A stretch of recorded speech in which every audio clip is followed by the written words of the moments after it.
여러분 안녕하세요. 반갑습니다. 자, 벌써 20강입니다. 어우, 절반이 훌쩍 넘었네요.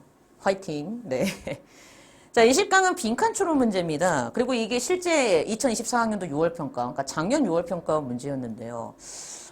저는 그래요. 단어 빈칸일수록 모든 빈칸 문제가 마찬가지지만 제발 직접 쓰고 그 쓴 내용과 선지를 비교해라. 막연하게 머릿속에 이게 답이겠거니 하고 선지를 보면 네가 선지한테 납득당할 수도 있기 때문에 기준점을 확실하게 눈에 보이도록 하기 위해서 근거를 쓰고 그리고 선지와 비교해라. 자, 이 문제도 굉장히 중요한 문제입니다. 자, 계속 얘기해요. 독해의 기본 원리, 첫 문장 글의 방향성, 대명사 반드시 받아서 해석하자. 함축의미 문제는 빈칸 문제와 코드가 같고 답의 근거 지문에서 잡고 보기로 반성해서 찾자. 그래서 반대인지 무관인지 따지다 그랬을 때, 자, 이 문제입니다. 자, 이 문제 이 얘기부터 좀 할게요. 뭐냐 하면 instead가 있거든요. 어카운팅. 제가 이거를 그 몇 강 할 때 수업할 때 얘기했던 것 같은데 제 기억이 맞다면 첫 시간 때 1강 때 그 정답률 18%짜리 문제 할 때 1강 때 제가 그때 어카운트란 단어가 이런 뜻이 있어 라고 얘기를 아마 했던 것 같아요. 그때 혹시 1강 때 어카운트가 제가 무슨 뜻이 있다고 얘기를 했었죠? 중요성이란 뜻이 있다란 얘기를 지나가면서 했던 적이 있을 겁니다.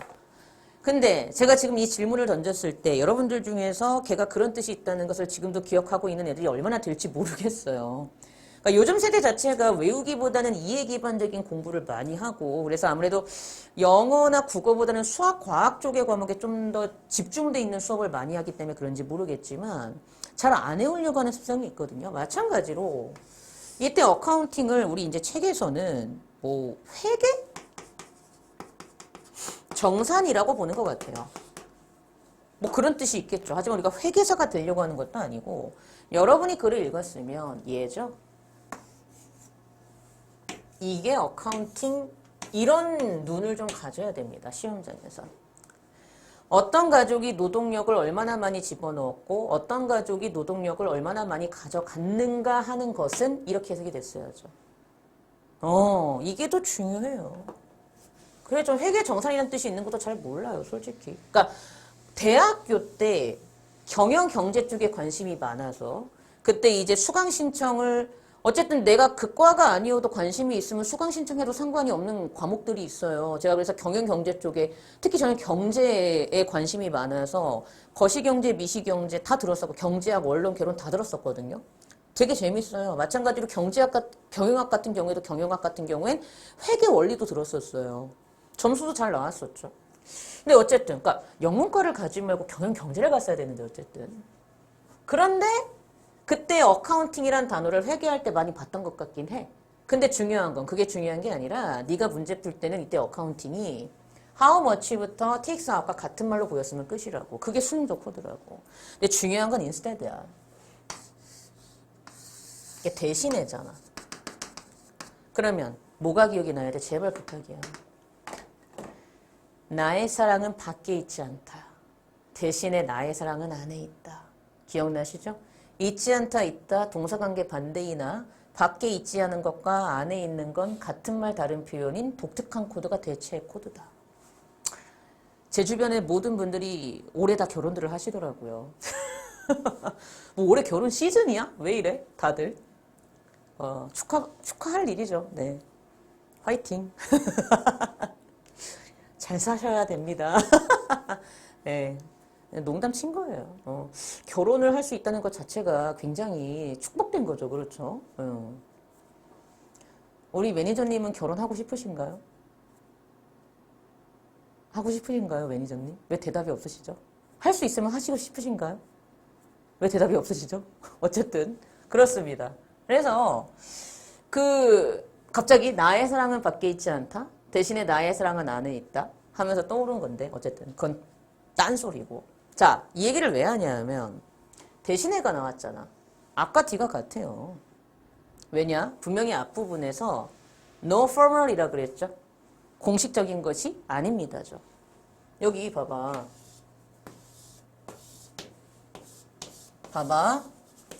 공식적인 기록이 없다며. 그러면 대신에 다음에 뭐가 나오면 돼? 비공식적인 기록이 있다지. 탁! 그래. 아, 이래야 된다고. 자, 없다가 있다가 돼요. 방향성 반대 맞죠? 근데 대상이 무조건 바뀌어야 되니까 공식적인 게 비공식적인 대상으로 바뀌어버렸죠. 자, 이해를 도와줄까? 나의 사랑은 안에 있다. 나의 사랑은 밖에 있지 않다. 대신에 나의 사랑은 안에 있다. 기억나시죠? 나의 사랑은 밖에 있지 않아. instead 대신에 나의 사랑은 안에 있어. 밖이 안으로 바뀌면서 있지 않다가 있다가 되는 순간 방향성 반대인데 밖에 있지 않은 것과 안에 있는 건 같은 말 다른 표현. 마찬가지로 공식적인 기록이 비공식적 기록으로 바뀌고 없다가 있다가 되면서 방향성이 반대이나 공식적 기록이 없는 것과 비공식적 기록이 있는 것은 같은 말 다른 표현이 돼버리죠. 이런 느낌을 잡으시라고요. 그러니까 비공식적이다. 이제 답을 찾는 거야. 그럼 빈칸 답은 내가 인스테드를 보는 순간 씩 웃으면서 아, 비공식적이다. 이랬어야 된다고요. 비공식적인 기록은 있는 거잖아. 이게 중요한 거지. 비공식적인 기록은 있는 거잖아. 그러니까 어때? 비공식적이다. 이게 답이야, 첫 번째. 그럼 비공식적이다 하는 순간 1번에 legally established 날아가죠. 왜요? 법적으로 만들어졌다. 비공식적인데 어떻게 법적으로 만들어지죠? 그래요. 그리고 얘도 규칙적으로 보고되었다. 비공식적인데 게다가 대놓고 여기 얘기하지. 어디에서? 오랄 사이에 두고 분명히 여기서 regular도 있었지만 이 regular도 있었잖아. 맞잖아. 반대말도 나오잖아. irregular. 근데 어떻게 2번이 답이 돼? 그러니까 2번은 지문의 근거도 있고 그리고 분명히 비공식적이라고 했기 때문에 규칙적으로 보고될 수가 없었겠죠. 그러니까 쟤는 방향성 반대로 봐도 무방한 선지로 볼 수도 있다라는 거죠. 지문에도 irregular가 있었고 비공식적인데 어떻게 규칙적으로 보고가 되겠어요. 무조건 방향성 반대로 봐도 무방한 선지였다. 그 다음에 4번하고 5번이 남았는데 5번도 날라가죠. 주의 깊게 문서화됐다 하는 순간 어떻게 문서화가 돼요? 비공식적인데 다 날라가죠. 그러니까 이거를 왜 이렇게 많이 틀렸을까? 두 번째는 여러분이 글을 읽었으면 신뢰와 나눔을 바탕으로 한 신뢰와 나눔을 바탕으로 한 도덕적 공동체 의식이 중요하다.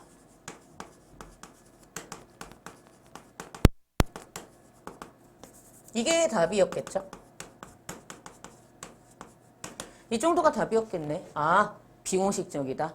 신뢰와 나눔을 바탕으로 한 도덕적 공동체 의식이 중요하다. 그러니까 이 정도가 답이었겠네. 비공식적이다. 신뢰와 나눔을 바탕으로 한 도덕적 공동체 의식이 중요하다. 이 정도가 답이었겠구나 하고 보기로 가서 같은 말을 찾으면 되는 거잖아. 그러니까 이렇게 일단 찾아놓고 우리가 한번 해보죠. 글을. 빈칸 답은 이렇게 찾아놓고 선지 몇 가지 지우고 빈칸 답 설정해 놓은 다음에 한번 우리가 해왔던 대로 글을 한번 읽어보도록 하겠습니다. 자, 시작해 볼게요. 자, 우리 42쪽입니다. 42쪽에 지문 가볼게요. 42쪽에 지문 가보시면 1번 문장이죠. In labor sharing groups, 노동 공유 그룹에서는 people contribute labor to other people on a regular basis. 사람들이 규칙적인 기반을 가지고 다른 사람들에게 노동력을 제공하던가 아니면 불규칙적으로 기반을 제공할 때도 있어요. 자, 규칙적인 기반으로 노동력을 제공하는 경우는 괄호 속에 예시가 나오죠. So seasonal agricultural works such as harvesting, 수확과 같은 계절적인 농업적인 일과 같은 규칙적인 기반하에 노동력을 제공하는 경우도 있고 또는 irregular basis, 반대말이잖아. 불규칙적인 기반을 가지고 노동력을 제공하는 경우도 있어요. 그 예시가 가로 속에 또 나오죠. In the event of a crisis such as the need to rebuild the barn damaged by fire, 화재에 의해서 손상되어진 barn, 이제 헛간을 다시 짓는 필요가 있는 것과 같은 그런 위기 상황과 같은 불규칙적인 기반 하에서 노동력을 제공하는 경우도 있답니다. 그러면서 하는 말이 뭐야? Labor sharing groups are part of what has been called the moral economy. 자, 노동 공유 그룹은요, 일종의 우리가 도덕적 공동체라고 불리어지는 것의 일부분이에요. Since, 왜냐하면 그 어떤 누구도 공식적인 기록을 갖고 있지 않거든요.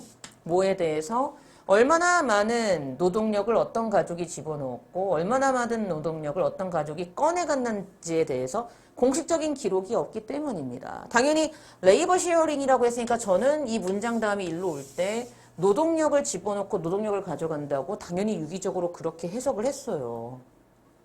대신에 어카운팅, 회계 정산하지 말고 앞에 어떤 가족이 얼마나 많은 노동력을 집어넣었고 어떤 가족이 얼마나 많은 노동력을 가져갔는가 하는 것은 빈칸입니다. 이게 답이죠. 이게 답이죠. 이게 당연히 답이죠. 그리고 대체가 있었다는 게 중요하죠.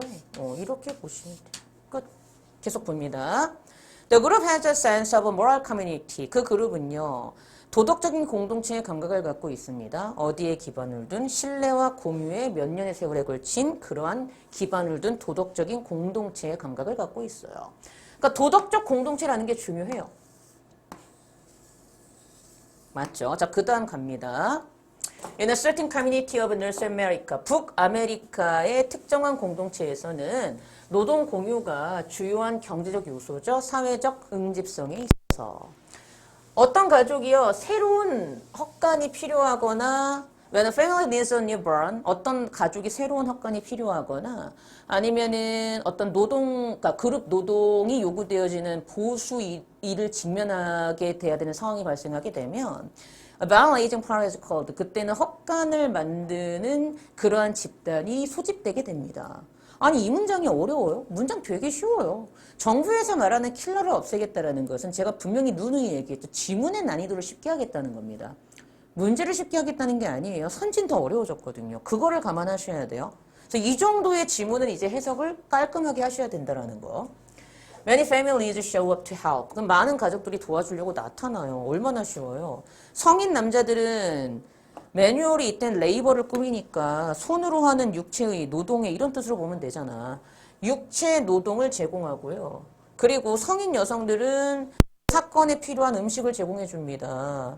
나중에 또 다른 가족이 도움이 필요하게 되면 그들은 똑같은 사람을 불러갖고 같이 노동력을 티키타카 해주는 거겠죠. 그렇게 이해를 했으면 돼요. 포기로 가요. 선지 분석하면 되지. 1번 legally established. 법적으로 만들어졌다. 땡. 아니라고 아까 얘기했잖아.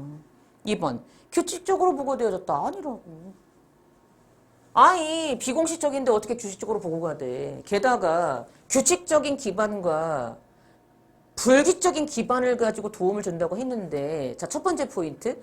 그 사건이 규칙적이거나 불규칙적인 사건이었던 거지 보고를 하는 게 규칙적이거나 불규칙적인 게 아니었죠. 그러니까 일단 무관으로 볼 수도 있고요. 두 번째. 어쨌든 사건 중에 불규칙적인 사건에 대해서도 노동력을 제공했다는 얘기는 사건 자체가 불규칙적인데 어떻게 규칙적으로 보고를 하겠어요. 그러니까 방향성 반대로 봐도 된다고 아까 제가 말씀을 드렸던 거거든요. 어쨌든 이번엔 답이 안 돼요. 3번. 사회적으로 규제된다. 일단 보류해봐봐. 자신이 없으면 그렇게 풀어야지. 4번 매뉴얼리 수동으로 손으로 직접 이거잖아. 수동으로 계산됐다고? 직접 손으로 수동으로 계산했어? 노동력이 얼마나 들고 나갔는지? 무관이야. 근데 이거 왜 하는지 알아? 지문에 매뉴얼이 있거든. 그게 계산을 할 때 매뉴얼리로 했던 거니 아니면 노동력을 제공할 때 매뉴얼한 노동력을 제공한 거니?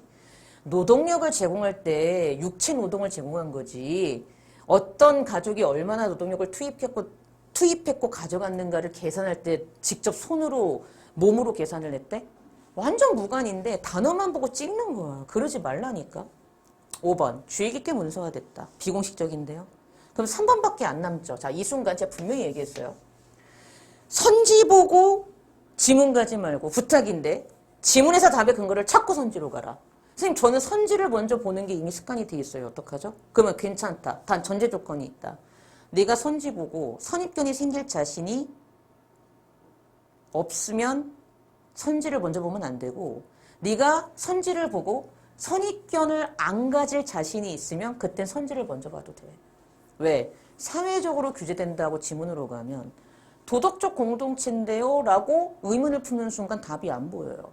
자, 빈칸 답은 비공식적이고 도덕적인 공동체 의식이 중요하다가 답이었어요. 그리고 3번에 socially regulated를 갑니다. 사회적으로 규제된다. 그렇죠. 공동체가 사회 아니에요?